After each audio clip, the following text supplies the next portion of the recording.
저녁 7시 학원이 몰려있는 거리. 수학을 가르치는 학원에서 의대 입시반 설명회가 열렸습니다. 혹시 설명용지 있을까요? 들어가시면 되세요. 저쪽에. 의대생을 더 뽑을지도 모른다는 소식에 가장 먼저 반응한 건 학원들입니다. 늘어나는 건 확실한 것 같아요. 그런데 이렇게 좀 기회를 노려야 되겠죠. 의사만큼 확실하게 우리 아이가 사회적인 위치와 또 원하는 연봉과 뭐 그런 거 사회의 명망 뭐 이런 걸 한꺼번에 얻을 수 있을 만한 직업이 없어요. 지방에 있는 어디 대학들이든지 붙을 수 있는 데를 골라가지고 보낼 수 있으면 그냥 좋은 거고 나중에 졸업하고 서울에 있는 병원으로 인턴 레이전드 시키는 거예요. 어느 정도 안정되고 내가 언제까지 뭐 죽을 때까지 할 수 있는 거잖아요. 그냥. 서울에 와서 죽을 때까지 돈과 명예가 따라오는 직업. 우리 사회가 의대에 열광하는 모습이 학원 홍보에서 가장 적나라하게 드러납니다. 선망의 대상인 의과 대학생, 한 해 뽑는 숫자는 3,058명으로 17년째 제자리수입니다. 코로나19가 한창이던 2020년, 정부는 앞으로 의대생을 더 뽑겠다고 발표했습니다. 의대 정원을 2022학년도부터 400명 증원하여 10년간 한시적으로 3,458명의 정원으로 확대함으로써 총 4,000명을 추가 양성하겠습니다. 의료계는 거세게 반발했습니다. 젊은 의사들은 거리로 나섰고 동네 의원들은 문을 닫았습니다. 전공의들이 사직서까지 제출하자 의사들과 보건당국의 갈등은 극에 달했습니다.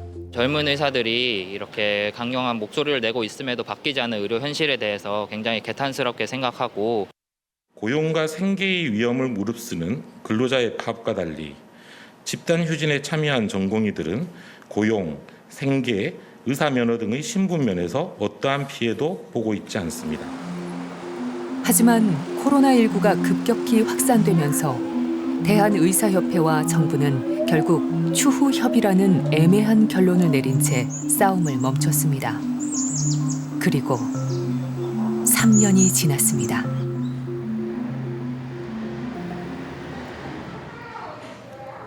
이른 새벽, 소아과는 그야말로 전쟁터입니다. 아이들은 늘 아프고 병원 앞에는 애타는 보호자들의 어두운 표정이 줄을 섰습니다. 출근을 포기하고 온 아빠. 5살이고요. 애가 밤새 열이 높아서 아무래도 입원을 해야 될 것 같아서 왔어요. 그래도 아침 일찍 와야지 입원을 할 수 있다고 그래서 7시에 왔어요. 7시. 밤새 손주를 안고 병원을 찾아다녔다는 할아버지. 오늘 여기에요. 한 6시 조금 못해서 거기 누나가 아파가지고 어제 야밤에 병원을 몇 군데 다녔어요. 전화를 해봐도 수학과 진료보는 데가 없고 또 포천까지 갔다 왔어요. 저희는. 아픈 조카를 위해 아침 일찍 도착했다는 이모도 병원 문 열리기만 기다리고 있습니다.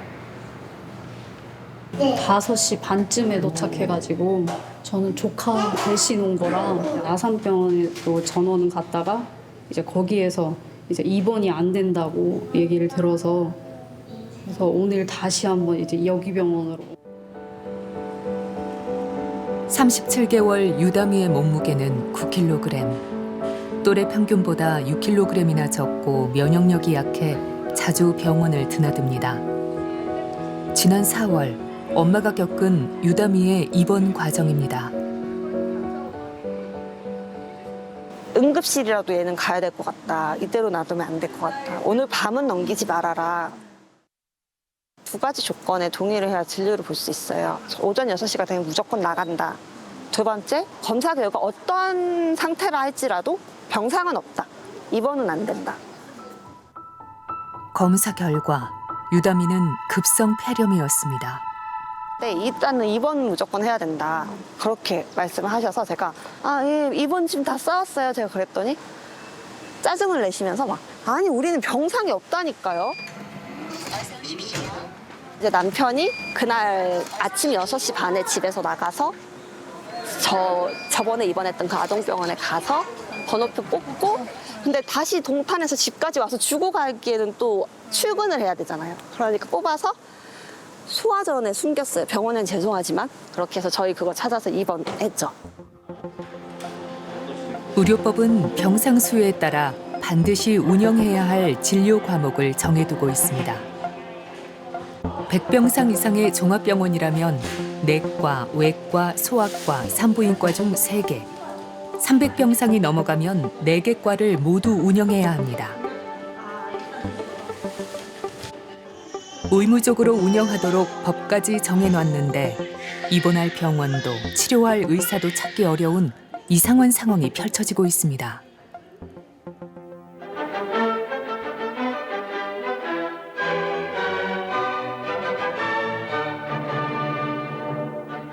우리나라의 서양의학이 본격적으로 들어오기 시작한 것은 1885년 4월이 되겠습니다. 최초의 의료시설, 즉 병원이라고 볼 수 있는 광해원이 세워집니다.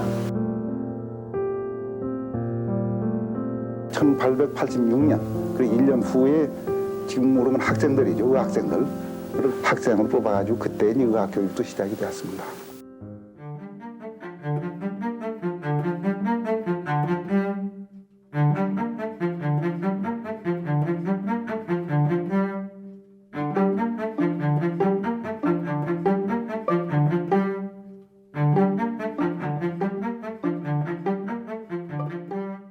의사 수의 문제인 거고 의사 부족에서 오는 문제인 겁니다. 병원이 있지만 병원에서 그 환자를 볼 의사가 없는 문제인 거예요. 지금 국립대 중에서도 100명 규모가 안 되는 그런 대학들이 있습니다. 그래서 그런 국립대 의대의 경우에는 100명으로 증원을 해서 또 당연히 또 민간 의료든 또 지역의 의료에서 필요한 의사들을 확충해야 되는 거고. 의료 접근성 굉장히 높다는 얘기를 하잖아요. 네. 어떤 접근성이냐의 문제인 거죠. 그러니까 쉽게 1차 의료의 접근성은 매우 높습니다. 개원이가 많기 때문에. 근데 중증, 응급이었을 때 갈 병원들이 근처에서 쉽게 찾을 수 있느냐면 그건 아니거든요. 의대 6년의 공부를 마치고 졸업해 국가시험에 합격하면 의사 면허를 받고 의원을 차릴 수 있습니다. 많은 새내기 의사들은 대형 병원에서 수련을 받으며 인턴 1년, 레지던트 3, 4년, 즉 전공의 시절을 보냅니다. 그리고 다시 전문의 시험을 치릅니다. 전문의가 되기까지 10년 이상의 긴 시간이 필요한 겁니다. 지금 저희가 늘린다 하더라도 어차피 14년 정도 걸리거든요. 그 사이에 의료 공백은 어떻게 메꾸겠습니까? 사실 그런 부분에 있어서는 지금 당장 급한 건 현재 있는 인력을 잘 활용해 재배치를 해가지고 공공의료라든가 지역의료라든가 이런 부분으로 가게 만들어야 되는데 의사 수를 늘려야 할 것인가? 최근 의료계 학회마다 뜨거운 주제입니다. 우리나라의 의사 수는 OECD 평균의 23%에서 25% 수준이에요. 그런 국가별로 맥락을 고려해서 비교를 해야 된다. 근데 그런 것들을 고려하지 않고 인구 고령화에 따라서 의료 수요도 증가할 것이고 그런데 필수 의료 수요와 중증 외상 수요가 과거에 비해서 크게 늘었나요? 젊은 의사분들께서는 더 이상 과거와 같은 장시간 근로를 원하지 않기 때문에 인력 부족 문제는 점점 확산되고 찬성하면 그러면은 정부에서는 의사 그 근로 시간을 40시간으로 줄여주고 전문의 인력을 병상당 인력 기준을 연동해서 채용하는 걸 약속할 수 있습니까? 1번 고객님, 2번 차 끌어오십시오. 필수 의료 과목의 전공의 충원율은 해마다 떨어져 2017년 95%에서 지난해 78.5%로 떨어졌습니다. 전공의가 없다는 건 그 환자를 치료할 의사가 지금 부족하고 미래엔 더 줄어든다는 뜻입니다.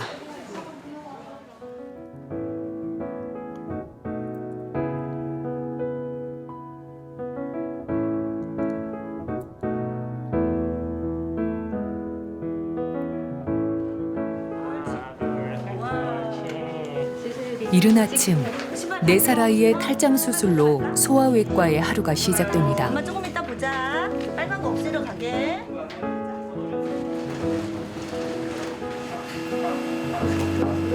이주영 교수는 광주 전남 지역을 통틀어 유일한 소아외과 전문입니다.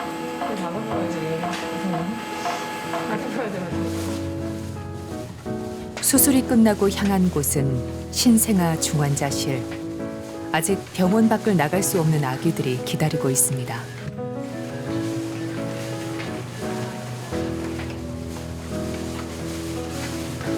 많이 아팠어? 괜찮아. 조금 있으면 괜찮아질 거야. 진통제 놔줄게.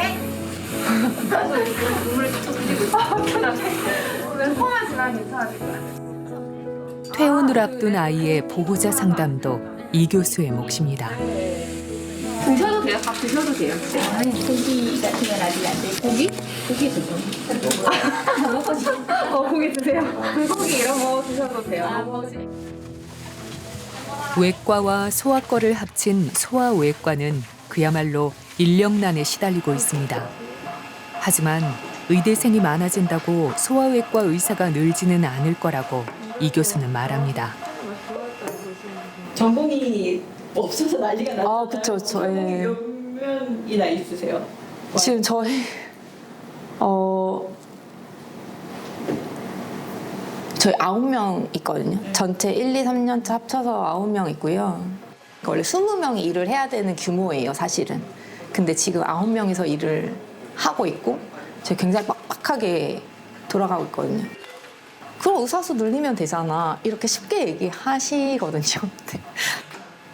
저는 사실 상관없어요. 사실 뭐 의사 수 는다고 뭐 사실 제 입장에서는 아무 영향도 없기 때문에 뭐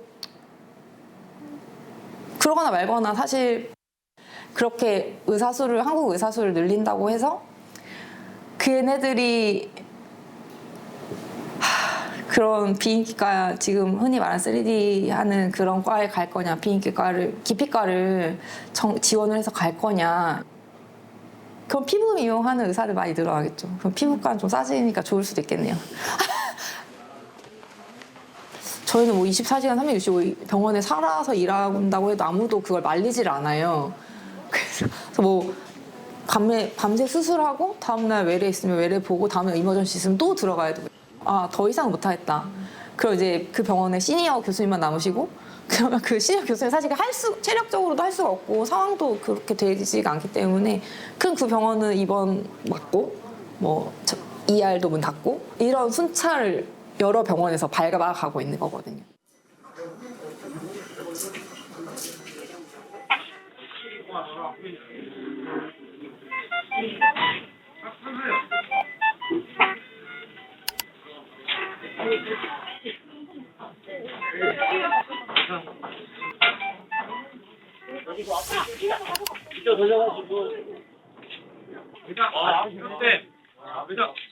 아까 여기 누가 저기 밀어주는데 머리 쪽 한 번만 밀어주세요.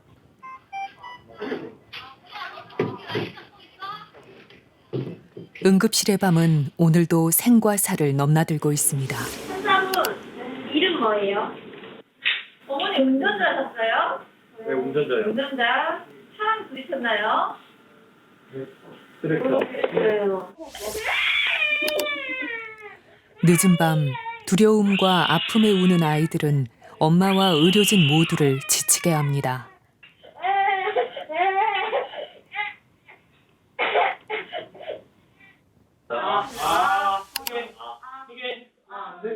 엄마는 다 있어. 봐봐, 너 하나 때문에 지금 이렇게 많은 사람들이 보니까. 하면 엄마분이 엄마분이랑 할 수 있잖아. 할 수 있네. 할 수 있네. 할 수 있어. 조금만 안 맞을게. 소란스러워진 응급실 한쪽. 소독제를 마셨다는 취한 환자의 고성이 이어집니다. 그럼 앉아 계세요. 기사님 불러줘요. 네. 잠깐이라도 입원을 하고 치료를 받고 가셔야 되는 분인데 본인은 안 드셨다고 하는데 냄새가 나서 걱정입니다. 부족한 응급실 자리를 차지한 경증 환자를 설득해 돌려보내는 일도 만만치 않습니다. 이런 식의 이렇게 하는 경우는 피가 철철 났을 때 응급적으로 해야 될지 그래서 지금 해드릴 수 있는 거라고는 이제 통풍 조정이 생산 조정이 하는데 다음 2차 병원 여기 기독병원 있잖아요. 여기는 시간이 오래 걸리고 지금 더 많이 들고. KBS는 필수 의료에 대한 국민 인식 조사를 실시했습니다.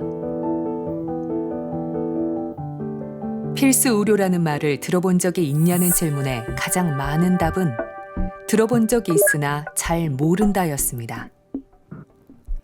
의사 수에 대해선 92.8%가 의사가 매우 부족하거나 대체로 부족하다고 생각했습니다.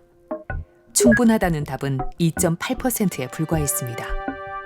그럼 어떤 과목을 필수 의료라고 생각할까요? 응급의학과가 70.4%로 가장 많았고 산부인과, 외과, 내과, 소아청소년과 등이 필수 의료 분야라고 답했습니다. 응급의료 체계는 경제성으로 따질 수 있는 부분도 아니고 시장 원리로 될 수 있는 부분이 아니고 전적인 공공인 부분이거든요. 공적인 부분이어서 정부가 강력한 의지가 있으셔야 되고 정치하시는 분도 의지가 있으셔야 되고. 정부는 2005년부터 5년마다 응급의료 기본 계획을 발표해 왔습니다. 2027년까지 적용될 4차 계획에는 중증 응급 환자 우선 원칙을 강화하고 중증도에 맞는 응급의료기관을 안내하는 절차를 마련하기로 했습니다. 치료 제공이 어려울 경우 다른 의료기관으로 쉽게 전원할 수 있도록 지원한다. 요일별로 지역 병원들이 순환 당직하며 응급실을 운영한다는 내용도 포함됐습니다. 하지만 의료 현장을 제대로 반영 못한 정책이라는 지적이 20년째 이어지고 있습니다. 경증 환자를 정확한 기준이 없습니다. 그럼 어디까지가 경증이고 어디까지가 중증이냐. 중증도 분류할 때 주관적인 개념이거든요. 중증도 분류는. 그다음에 두 번째는 그 경증 환자를 만약에 진료를 우리가 하지 않고 외부 병원으로 보냈을 때 그 병원에서 환자가 안 좋아졌다. 민사상이나 형사상의 책임은 누가 져줄 것이냐. 라는 걸 또 고민을 한번 해봐야 될 것 같고요. 더욱더 중요한 것은 충청, 강원, 경상, 전라를 다 통틀어서 이 중증 환자를 보는 이 상급 종합병원 센터에서 경증 환자를 어디로 보낼 것이냐. 제 경험상으로 보면 경증 환자들을 돌려보내기 위해서 많은 시간과 노력을 또 투자해야 될 거거든요. 그러면 시간이 지나가게 되면 결국에는 수용을 하는 쪽으로 분위기가 흘러갈 거고 그렇다 보면은 결국 경증 환자 유도도 그렇게 큰 실효를 거두기 힘들지 않을까. 조금 더 나가서 얘기해 보면 서울대랑 아주대가 이번에 권역 응급 그거에서 기준도 이하를 받았어요. 그래서 떨어졌는데 그 이유가 대기 환자가 너무 많고, 그러니까 그런 빨리빨리 뭔가 처리가 되지 않은 부분이 되게 커가지고 그런 일이 왜 생기냐면 거기서는 환자들 다 받으시니까 그런 일이 생기는 거거든요. 전남대 응급실도 체류 그 시간 24시간 넘는 환자들 비율이 계속 저희한테 메시지가 오거든요. 아니 그러면 일을 안 하면 환자 안 받으면 내가 그 안에서 환자 안 밀리고 다 볼 수 있지. 근데 일을 열심히 하려고 환자를 안 자르고 보다 보니까 점수가 깎여. 그런 환경에서 그러면 누가 과연 환자를 열심히 보려고 할 것인가? 그럼 사람들은 필수 의료과 의사를 늘리기 위해서 무엇을 먼저 해야 한다고 생각할까? 건강보험 수가를 인상해야 한다. 병원에서 필수 의료과 의사를 더 많이 뽑도록 해야 한다. 응급 상황에서 일어난 의료 사고에 대해 법적으로 보호해준다 순으로 답이 나왔습니다. 응급 상황에서 발생한 의료 사고 면책에 대해선 대체로 동의하는 이들이 더 많았습니다. 하지만 의료진의 설명 의무와 입증 책임을 강화해야 한다는 조건이 붙었습니다. 병원에서 의사를 더 뽑아야 한다는 건 의대생 숫자에 대한 논란과 달리 모두가 공감하는 의견입니다. 서울에 있는 대형 병원들은 번 돈을 인건비에 사용하는 게 아니라 분원을 지어서 예를 들면 아산병원도 800병상을 향후에 늘릴 예정이고 길병원도 1000병상을 늘릴 예정이어서 서울에 있는 대형 병원들이 5년 안에 수도권에 7000병상을 늘릴 예정이거든요. 이렇게 병원만 계속 늘리고 몸집을 불리고 거기서 비응급 비중증 환자 진료를 하면서 돈벌이를 하면서도 필수과 전문의 간호사 고용은 안 하고. 광명역에 중앙대병원이 큰 게 생겼어요. 그 병원 의사를 어디서 채운 줄 아세요? 평촌에 있는 한림대 병원에서 다 뽑아왔어요. 거기서 이제 그러니까 의사를 뽑을 거 아니에요. 어디서 뽑아요? 주변에 있는 대학병원이나 그 저기 이제 충청권 거기서 뽑아요. 그럼 어떻게 돼요? 거기서 쭉 올라가요. 그러면 결국은 지방에 있는 의료 인력이 확 줄어요. 그러니까 그런 문제들이 연쇄적으로 발생하더라고요. 원래는 백병상은 종합병원입니다. 그래서 종합병원에서는 내과, 외과, 산부인과, 소아과를 다 필수적으로 둬야 된다라는 게 2000년도까지의 정책 방향이었어요. 근데 2001년도에 중소병원이 어렵습니다. 그랬더니 중소병원 살리기란 이유로 내과, 외과, 산부인과, 소아과 4개 중에 3개만 있어도 됩니다라고 그리고 법을 바꿔줬어요. 300병상까지는. 그랬더니 어떤 현상이 일어났냐면 산부인과하고 소아과만 빠져요.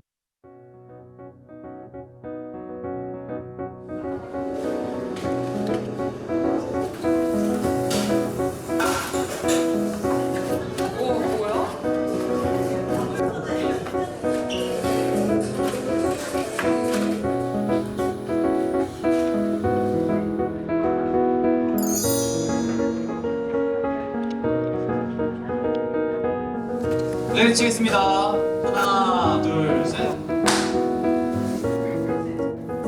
저희 그러면 얘기를 한번 시작해 볼게요.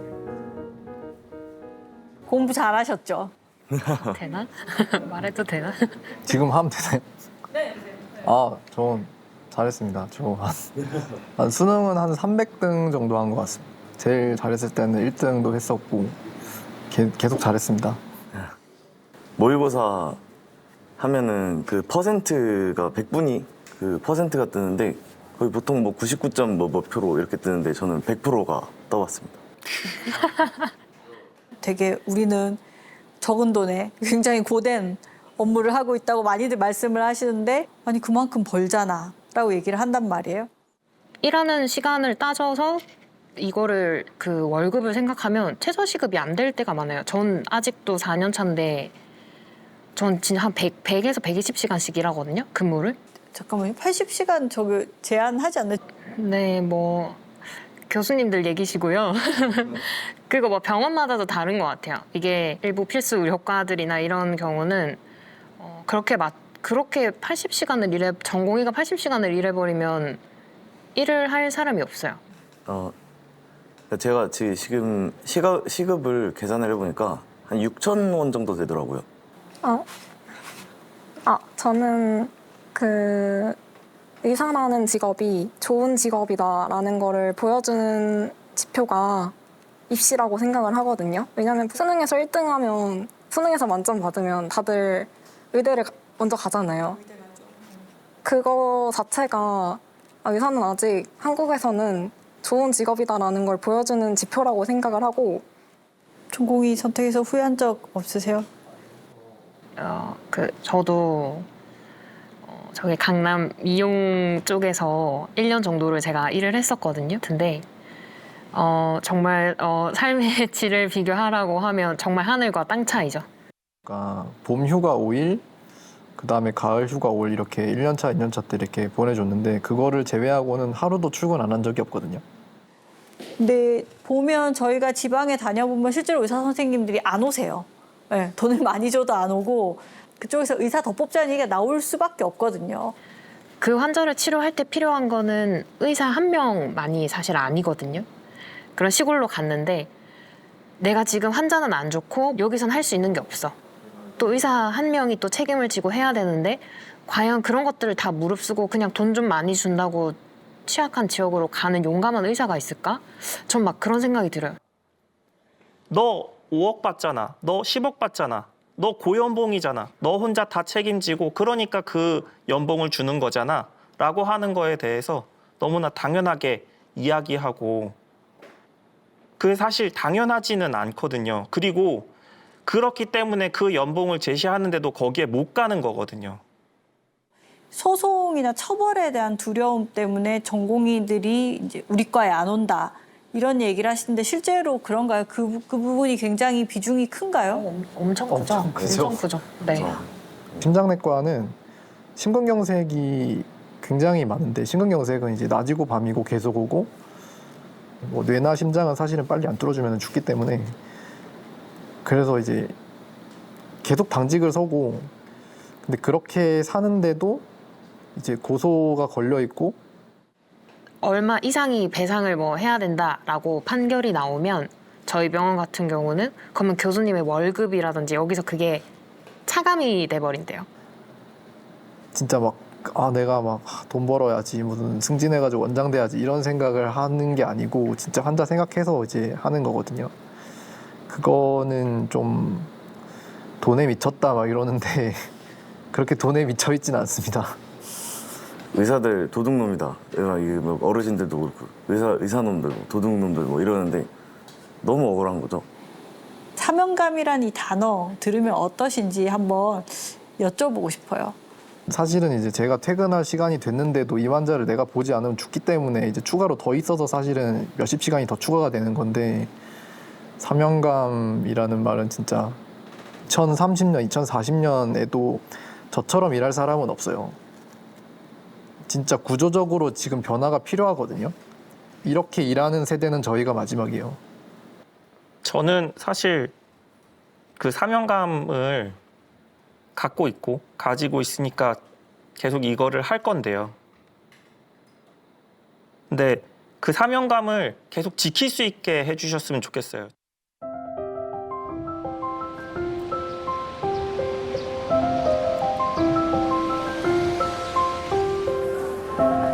전공의들의 빠른 걸음과 함께 산부인과의 아침이 밝았습니다.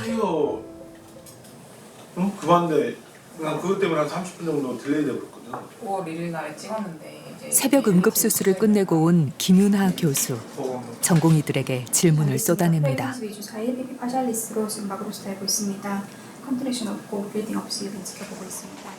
쉴 틈 없이 고위험 산모 병동의 회진이 이어집니다. 어지러워. 눈 보이는 것이. 눈 그거 괜찮아요? 흐리게 보이고. 흐리게 보여? 어쨌든 피가 나오는. 피가 현재까지 출혈은 없었어요. 그 전에 이제 출혈 갈색혈로 거의 이제 뭐죠? 여기가 왜 이렇게 계속 아파요? 거가 여기 갈비뼈 있는데 여가 좀 아프네. 갈비뼈 있는데? 네, 이쪽이 아파요.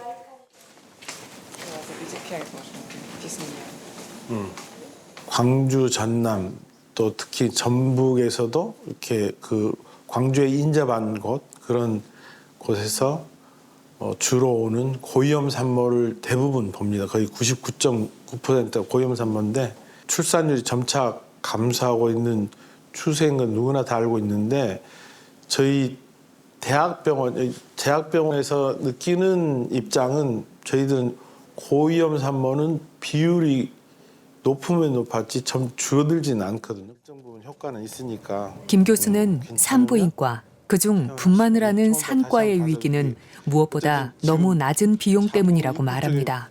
피가 고여 있긴 하거든요. 그 수술 수가로만 하면 제왕절개 수술가 한 4, 50만 원 뭐 대략 한데 강아지 수술 수가가 좀 더 비쌉니다. 이제 수술 비용으로 보면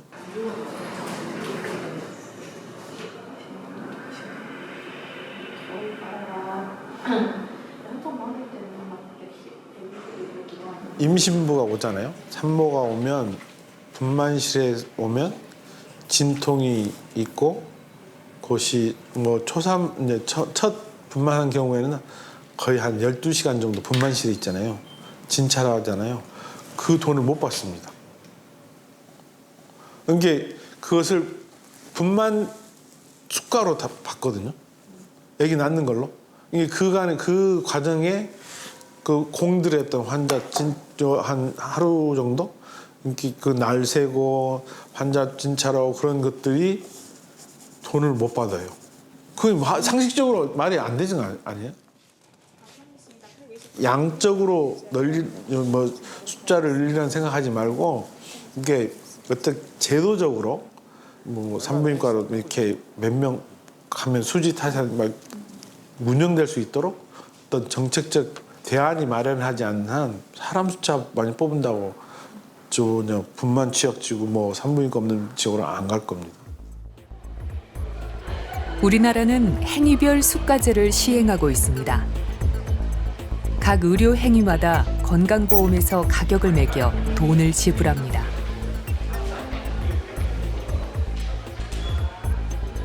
비급여 항목이 많지 않은 필수 의료의 수가가 투입되는 노동력이나 위험도에 비해 너무 낮다고 의료계는 오랫동안 주장해왔습니다.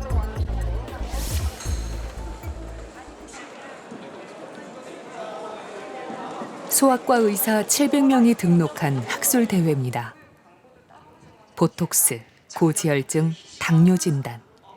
성인을 대상으로 하는 진료 과목 강의가 이어집니다. 지난 5년 동안 그 소아청소년과 동네 의원들이 뭐 662개가 폐업을 했고요.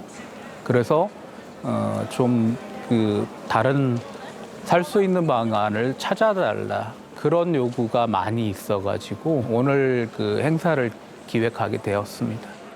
소아청소년과가 어렵다는 건데 그러면은 어떤 돈 문제가 제일 큰 건가요? 지난 몇 년 동안 최저임금이 엄청나게 올랐는데요. 그 소아청소년과는 아이들을 진료실에서 안전하게 잡아줘야 되고 또 예방접종 약을 준비를 해야 되고 기본적으로 그 노동집약적이고 규모는 영세한 데 비해서 물가는 엄청 오르고 심지어 내년 진료비는 얼마가 오르냐면 210원이 오르거든요. 다른 나라 같은 경우는 하루에 20명 정도만 아이들을 진료를 하더라도 충분히 병원을 운영할 수 있게 정부가 대가를 지급을 하거든요. 근데 우리나라는 20명 봐가지고 운영할 수 있는 소아청소년과가 단 한 군데도 없습니다. 중요한 거는 대형 병원의 소청과 의사가 적다는 사실인데 소청과 의사 개원이들이 나와서 적자라서 폐원하고 있고 그 수가를 올려달라고 하는 거는 이건 완전히 다른 얘기거든요. 2019년에 소청과 개원이 평균 그 연평균 수입이 1억 8천만 원이었는데요. 이렇게 평균 수입이 높은 상황에서 적자가 나서 폐원한다 이런 거는 아주 극소수의 사례일 건데 그럼에도 불구하고 소청과가 어렵다라고 의사들이 이야기하는 이유는 다른 개원이 예를 들면 2019년 개원이 평균 그 임금이 3억 2천만 원이었거든요. 상대적 박탈감을 느끼는 거거든요. 진료를 할수록 적자라는 의사협회 주장에 보통 이제 원가에 수가가 못 미친다 이렇게 얘기를 하는데 문제는 그 원가에 의사의 수입이 포함됩니다. 동네 의원이 1년에 인건비 간호사 인건비 제하고 그 재료비 제하고 임대료 제하고 수익이 1억 원이 났다라고 하면 저희는 보통 순수익이 1억이라고 말하잖아요. 근데 이제 의사들의 계산법에 따르면은 전문의 인건비가 1억 1천만 원이다라고 상정을 한 다음에 이 동네 의원이 1천만 원이 적자가 났다라고 계산하는 식인 거죠. 1억을 벌었다 1년에 이렇게 이야기를 해야 되는데 그렇게 얘기를 하질 않고 1억 1천만 원을 버는 게 당연한데 그래서 1천만 원 적자가 났다. 그 일을 하면 할수록 적자다. 이렇게 얘기를 하고 있다는 거예요.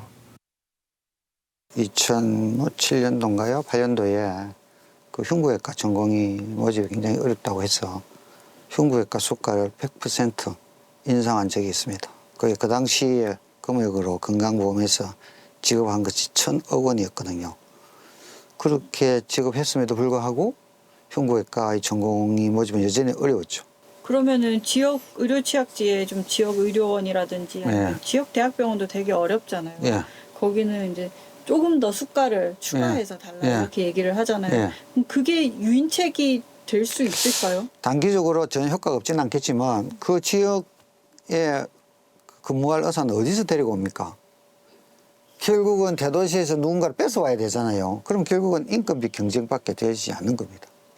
시소 게임을 하고 있는 거예요. 한쪽으로 인건비 올려서 이쪽으로 의사가 몰리면 뺏긴 쪽에서는 인건비를 더 올려야 될 거 아니에요. 언제까지 경쟁을 할 거예요. 우리 국민들의 의료 수요를 생각하면 우리가 OECD 평균에 비해서 국민들의 의료 이용량이 말씀드렸잖아요. 2배 반 정도 되거든요. 그럼 국민들의 의료 이용량을 잘못됐다고 얘기할 것이냐. 그건 아니다 말이에요. 의료 시스템이 지금 이렇게 되어 있는데 국민들의 요구를 충족시켜 주려면 그에 상응하는 공급을 늘려야 되는데 현재로서는 인력을 정원하는 것 외에는 방법이 없다고 봐야죠. 슬레이트 치겠습니다. 하나, 둘. 시사기획청은 470여 개 언론사의 필수 의료 관련 뉴스 14,700건, 댓글 12만 7천 개를 분석했습니다. 필수 의료라는 게 어떤 구체적인 사건이나 사례가 아니라 우리가 안고 있는 이슈잖아요. 사건 중심보다는 정부 정책이나 이슈 중심으로 뉴스가 확대되는 그런 현상을 보이는 것 같아요. 언론 보도에서는 의대 정원 확대가 가장 큰 많이 등장한 토픽이었지만 이 댓글에서는 가장 많이 등장한 토픽이 필수 의료과 인력 부족이었거든요. 이 필수 의료과 인력 부족이 가장 많이 등장한 이유는 제가 봤을 때는 언론 보도에서는 필수 의료과 의료 부족이라는 거를 뭐 현장에 가거나 아니면은 통계 자료를 가지고 보도하지만 댓글에서 이거를 올리는 분들은 일단 경험을 하신 분들인 것 같아요. 그래서 소아과 갔는데 몇 시간 기다리다가 제대로 진료도 못 받고 나왔다라든지 부모님 모시고 응급실 갔는데 뺑뺑이 돌다가 정말 힘들게 의료 서비스를 받았다라든지 그렇게 이제 일상생활에서 필수 의료의 문제를 몸소 겪었던 분들이 많았던 것 같아요.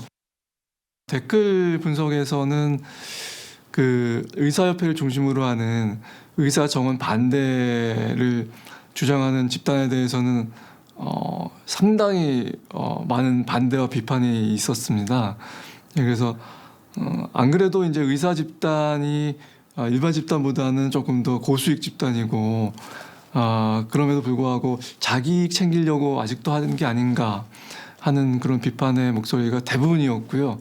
전체 의료가 아니라 필수 의료 분야에서는 다른 의사들과 상대적으로 수입이 적으면서 장시간 노동하는 측면에 대한 공감들이 좀 나타나긴 했었어요. 대체로 이제 부정적인 감정이 크다.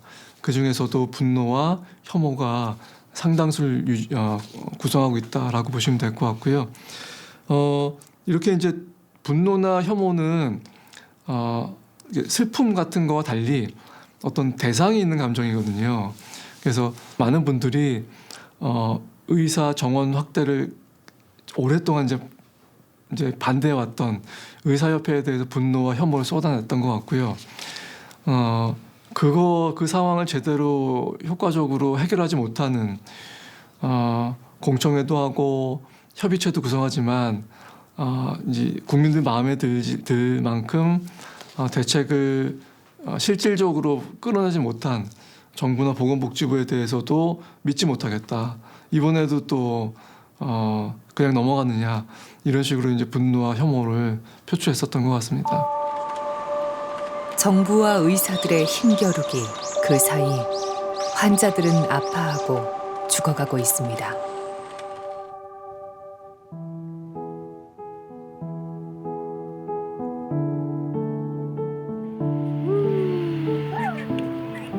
(2019년) 5살 동희는 대학병원에서 편도선 수술을 받았습니다. 편도 수술할 때는 건강한 아이였죠. 동이 웃어봐. 안 웃어봐. 왜 안 웃어봐? 동이 이거 누구야? 미라클. 디라클루스야? 그럼 이거는 누군데? 드리도. 드리도. 이거는 뭐야? 집에 와서도 이제 좀 잘 못 먹더라고요. 네. 그래서 이제 입원을 조금 더 요청을 했는데 출혈 없으니까 나가라고 하더라고요, 그냥. 네. 집 근처 2차 종합병원에서 치료받던 아이는 수술 5일 만에 피를 토했습니다. 2차 병원은 수술한 대학병원 응급실로 동희를 옮기도록 조치했지만 대학병원은 다른 심폐소생술 환자가 있다며 수용을 거부했습니다. 피가 터졌어요. 그 상황에서 애가 이제 기도 폐쇄가 되면서 심정지가 온 건데 응급실로 오라고 또 안내를 해놓고 응급실에서는 또 안 받아준 거예요, 애를. 병원으로 근처까지 가긴 가셨잖아요. 네, 거의 반 넘게 간 상황이었죠, 병원까지. 네. 애기 이제 심정지 온 거를 이제 구급대원님이 확인을 하고 이제 계속 이제 CPR을 하고 가고 있는 상황인데 다른 CPR 환자가 있어서 이제 받을 여력이 안 된다. 네. 그 다음은 어디로 향하셨어요? 동아대병원으로 갔죠. 네. 총 이송 시간이 한 30분 가까이 되는데 동이를 살리려고 CPR을 계속 하셨거든요. 애가 거의 40분을 CPR을 받았는데 심장이 돌아왔단 말이에요. 40분을 받고도 애가 심장이 돌아왔잖아요. 그러면 더 빨리 받았으면 결과가 지금하고는 달랐겠죠. 네.